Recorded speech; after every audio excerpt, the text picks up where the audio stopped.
మనోళ్ళే గాయం చేసిరు కాబట్టి నొప్పి ఎక్కువైతుంది. అంతే తప్పితే గాయాలకు భయపడేటోళ్ళం కాదు. మనం కొట్లాడాలి, మళ్ళీ పిడికిలు బిగించాలి. ఎవరి కోసం కొట్లాడాలి? తల్లిని విముక్తం చేసినాం కదా, తల్లిని విముక్తం చేసినాం, కానీ మనం బానిసలైనాం. ఇవాళ మన బానిస సంఖ్యలు తెంచుకోవడం కోసం మనం ముందటికి పోవాలి. మన బతుకు తెరువు కోసం మనం ముందటికి పోవాలి. మన పిల్లల దగ్గర, మన కుటుంబం దగ్గర మన గౌరవం నిలబెట్టుకోవడం కోసం ఖచ్చితంగా ముందుకు పోవాలి, ముందడుగేయాలి, వేద్దాం. నేను ఆనాడు చెప్పినా మళ్ళీ ఈనాడు చెప్తున్నా, ఉద్యమకారులు బాగా కష్టపడున్నారు, ఇబ్బంది పడున్నారు. మళ్ళా ఒకసారి మీ మీద లాఠీ పడితే దానికి ముందు నా మీద పడేటట్టు మీ ముంగట నేను నడుస్తాను ఆనాడు చెప్పిన, మళ్ళీ కూడా చెప్తా ఉన్నా. మీ మీదికి ఎక్కువ పెడితే ఆ బుల్లెట్ మొదట నన్ను దాటుకొనే మీ దగ్గరకు వస్తుందనే విషయాన్ని కూడా నేను మళ్ళీ చెప్తా ఉన్నా. నేను ఉట్టుగా చెప్తలేను, చాలా బాధతో ఆవేదనతో చెప్తున్నా. మా అన్నదమ్ములు అక్క చెల్లెలు అలా మాట్లాడిన వాళ్ళందరికీ చెప్తున్నా. నేను, మీరు బయట ఉండి బాధపడ్డారు, నేను లోపల ఉండి బాధపడ్డా. అంతకు మించి కొత్తగా జరిగింది ఏం లేదు. నేను జీ హుజూర్ అంటే గానే ఉంటుంటే క్యా హుజూర్ అన్న కాబట్టి గీడున్నాయి అలా బయట. కాబట్టి మీరు ఆలోచన చేసుకోండి, అర్థం చేసుకోండి.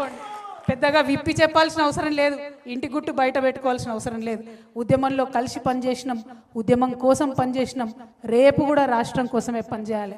మనం తెచ్చుకున్న రాష్ట్రం, మనం తెచ్చుకున్నటువంటి ఈ రాష్ట్రం మన యువమిత్రులకు పనికొచ్చేటట్టు ఉండాలి. ఏం జరుగుతుంది అలా? రేవంత్ రెడ్డి గారు వచ్చినప్పుడు ఏమన్నాడు ఆయన ఏమన్నాడు? మొత్తానికి మొత్తం నిరుద్యోగులకు అన్యాయం జరిగిందన్నాడు. ఇవాళ ఏం చక్కదనం జరుగుతుంది? మరి 2 సార్ల పరీక్ష పెడితే ఇవాళ కూడా గదే పరిస్థితి కదా.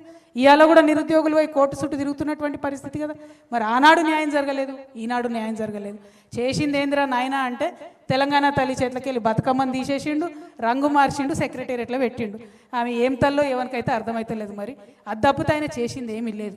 నేను ఇవాళ డిమాండ్ చేస్తూ ఉన్నా, మన ఉద్యమకారులందరి పక్షాన నేను డిమాండ్ చేస్తూ ఉన్నా. ఒకటే ఒక మాట అడుగుతా ఉన్నా, ఏదైతే తెలంగాణ ఉద్యమకారులకు చేస్తారని మీరు చెప్పినరో ప్రతి ఒక్కటి చేయాల్సిందే. ఇప్పుడు ఈ సందర్భంలో ఎందుకు పెట్టినాం సభ? ఎందుకంటే ఫిబ్రవరి 26 నుండి బడ్జెట్ సమావేశాలు వస్తూ ఉన్నాయి. ఆ బడ్జెట్ సమావేశాల్లో మరి ఖచ్చితంగా తెలంగాణ ఉద్యమకారులు అమరవీరుల కుటుంబాలకు ఏదైతే మీరు ఇస్తామని చెప్పారో 25,000 రూపాయల పెన్షన్ ప్రతి అమరవీరుల కుటుంబానికి ఇస్తా అన్నారు. ప్రతి అమరవీరుల కుటుంబానికి ఒకరికి ఉద్యోగం ఇస్తామన్నారు. దానికి సంబంధించి బడ్జెట్లో ప్రకటన చేయాలి. రెండవది, ప్రతి చోట ఉద్యమకారులు ఎవరైతే ఉన్నారో వాళ్ళని గుర్తిస్తామన్నారు.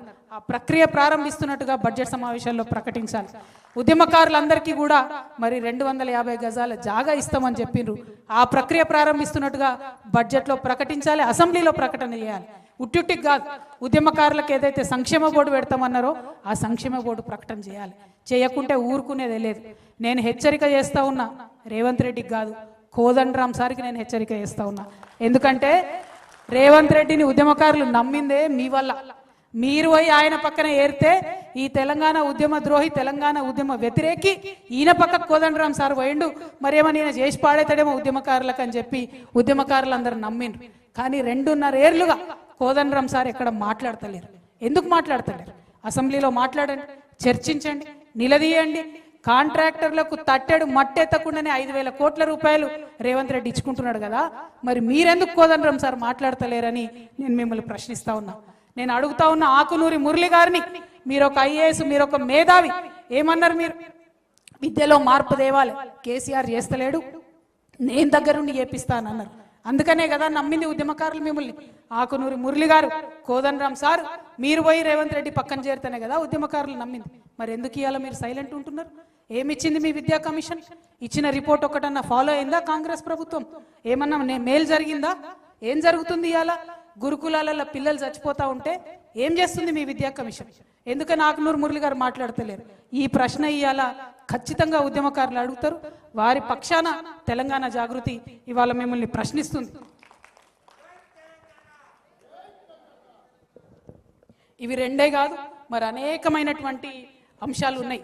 ఎందుకంటే తెలంగాణ ఉద్యమకారులు మనం ఎప్పుడైనా మన కోసం మనం అడిగే అంశాలు అడుగుతాం, కానీ మనతో పాటు తెలంగాణకు కావాల్సిన అంశాలను ఇంకా ఎక్కువ ప్రాధాన్యత అడుగుతాం. కాబట్టి తెలంగాణ కోసం ఏదైతే హామీలు ఇచ్చిందో కాంగ్రెస్ ప్రభుత్వం, వాటన్నిటి సాధన కోసం కూడా వెంటబడతాం. ఊరికే వదిలిపెట్టేదైతే లేదని కూడా ఈ విషయాన్ని తెలియజేస్తా ఉన్నాం. ఇంకొక మాట, ఇవాళ తెలంగాణ ఉద్యమకారులు అందరూ ఉన్నారు కాబట్టి మీరందరూ ఆమోదిస్తే నేను ప్రపోజ్ చేయాలనుకుంటున్నా. హైదరాబాద్లో అద్భుతంగా బిల్డింగ్లు కట్టుకున్నాం, ఫ్లైఓవర్లు కట్టినాం, 56 అంతస్తుల మేడలు కట్టినాం. కానీ ఆ 56 అంతస్తుల మేడలో కనీసం 50 మంది కన్నా మన పిల్లలకు ఉద్యోగాలు వచ్చినాయా? వచ్చే ప్రైవేట్ కంపెనీలలో ఎక్కడన్నా తెలంగాణోడు కనబడుతున్నాడా? ఎక్కడనో నార్త్ ఇండియా నుంచో ఎక్కడి నుండో వచ్చి 1,50,000 ఉద్యోగాలు 2 లక్షల ఉద్యోగాలు వాళ్ళే వేసుకుంటున్నారు. కానీ చదువుకున్న మన పిల్లలకు ఎక్కడన్నా అవకాశం ఉందా? నాకు తెలిసి ఉద్యమకారుల పిల్లలకు ఎవరికి కూడా పెద్ద పెద్ద కంపెనీలు హైదరాబాద్లో ఉద్యోగాలు వచ్చినట్టయితే నాకు తెలియదు. నేను ఇవాళ అడుగుతా ఉన్నా, ఆలోచన చేద్దాం. ఉద్యమకారులందరం కూడా ఉమ్మడి కార్యాచరణ కోసం అడుగుతా ఉన్నా. వేరే రాష్ట్రాలలో బెదిరించినట్టు కాదు, కాకపోతే కనీసం ఒక 20% మన తెలంగాణ వాళ్లకు రిజర్వేషన్ పెట్టాలి ప్రైవేట్ ఉద్యోగాలని నేను అడుగుదాం అనుకుంటున్నా. అడుగుదామా? న్యాయమేనా? వాజిబేనా? పక్కానా? మళ్ళీ వెనక కోరు కదా, పిడికిలు ఎత్తుతారా? జై తెలంగాణ. తెలంగాణలో ప్రైవేట్ సంస్థలలో ఉద్యోగాలలో తెలంగాణ లోకల్కి 20% రిజర్వేషన్ ఇవ్వాలని చెప్పి తెలంగాణ జాగృతి తరఫున పోరాటం చేద్దామని ఈ సందర్భంగా నేను తెలియజేస్తా ఉన్నాను. అదేవిధంగా మరి ఇంతకుముందు తమ్ముడు వీరేందర్ సీతారాం కలిసి ఒక యాప్ ఇక్కడ లాంచ్ చేసినాం. ఎందుకోసం ఈ యాప్ లాంచ్ చేసినామంటే, కేసీఆర్ గారి హయాంలో ఆనాడు ఆఫీసర్లు మన ఒక క్వశ్చన్ అడిగారు. ఏమని? ఎవరు ఉద్యమకారులు అన్నారు. వాళ్ళు ఎవరు ఉద్యమకారులు అంటే ఎవరు అని అడుగుతున్నారు. అంటే ఉద్యమకారులు అంటే ఎవరో కూడా మనమే చెప్పుకోనట. ఎంత బాధాకరం ఇది! ఉద్యమకారులు అంటే ఎవరో కూడా మనమే చెప్పుకోవాలి. నాకు గుర్తుండి ఉద్యమకారులు ఎవరు తెలుసా? ఎవరైతే ఇప్పుడు మా సాయిరామన్న ఉద్యమం చేస్తా అంటే అక్క పొద్దుగాలు లేచి టిఫిన్ చేసి పోనైనా కొట్లాడు తెలంగాణ కానీ పంపింది. ఈయన కంటే ఎక్కువ ఆమె ఉద్యమకారురాలు. ఒక అన్నను ఉద్యమానికి పంపిన ఒక చెల్లి, ఒక భర్తను ఉద్యమానికి పంపినటువంటి ఒక భార్య, ఒక కొడుకును ఉద్యమానికి పంపినటువంటి ఒక తల్లి, వాళ్ళు ఉద్యమకారులు. మరి వాళ్ళని ఎట్లా గుర్తియాలి? వాళ్ళని నేను ఎట్లా గుర్తుపట్టాలి? వాళ్ళ ఎవరు గుర్తించాలి వాళ్ళను? దానికోసమే ఈ యాప్ పెట్టినాం. ఎందుకంటే ఈ యాప్లో మనం రిజిస్టర్ అయిదాం, మనకు మనమే ఐడెంటిటీ కార్డులు ఇచ్చుకుందాం, మనకు మనమే అన్ని కూడా ఇద్దాం. కేసులు అయిన వాళ్ళు ఉద్యమకారులు అంటారు. నా మీద అయితే కేసులు లేవు. మరి నేను ఉద్యమంలో ఉన్నాను లేదా మీరే చూసుకోవాలి. ఎందుకంటే బోలెడని పెట్టిరు వాళ్ళే, ఏవి నిలబడలే, అన్ని పోయినాయి కోట్ల. మరి ఇలా కేసులు ఉన్నోళ్ళే ఉద్యమకారులు అంటే మిగతా వాళ్ళ పరిస్థితి ఏంది? వందల వేల సంఖ్యలో ఉద్యమకారులు ఉన్నారు. ప్రతి చోట ప్రతి జిల్లాలో ఉద్యమకారులు ఉన్నారు. అందుకే ప్రభుత్వాలు గుర్తిస్తే సరి, వాళ్ళు కార్యాచరణ మొదలు పెడితే సరి. లేదంటే ఏదైతే మనం యాప్ లాంచ్ చేసినామో దాంతో ఇమీడియట్గా ఉద్యమకారులంతా డేటా కూడా తీసుకొని ఐడి కార్డ్స్ పెట్టుకొని, ఇగో ఇవి మా ఐడి కార్డ్స్ అని సెక్రటేరియట్కి పోయి ముఖ్యమంత్రి గారికి ఇద్దాం. ఆయన అప్పుడు ఇవ్వకపోతే అప్పుడు కోదండరాం సార్ని మళ్ళీ పట్టుకుందాం, అప్పుడు ఆకునూరు మురళి గారిని మళ్ళీ పట్టుకుందాం. అప్పుడు ఉద్యమాలలో ఉండి రేవంత్ రెడ్డిని ముఖ్యమంత్రిని చేయడంలో కీలక పాత్ర పోషించినటువంటి అందరినీ కూడా అప్పుడు పట్టుకుందాం, అడుగుదామని ఈ సందర్భంగా నేను తెలియజేస్తున్నా. అదేవిధంగా ఇంకొక మాట మనం గుర్తుపెట్టుకోవాలి. ఎంతో మంది ప్రెస్ మిత్రులు పాపం వాళ్ళ యాజమాన్యాలకు వ్యతిరేకించి కూడా మన కోసం వాళ్ళు రాసి వాళ్ళకి న్యాయం జరగాలి. ఎంతో మంది నాకు తెలిసిన వాళ్ళు పత్రికలు పెట్టుకున్నారు, ఇల్లు అమ్ముకున్నారు, పుస్తకాలు వేసారు, తెలంగాణ సాహిత్యాలు, ఇండ్లు అమ్ముకున్నారు. వాళ్ళని గుర్తించిన వాళ్ళు ఎవరు లేరు.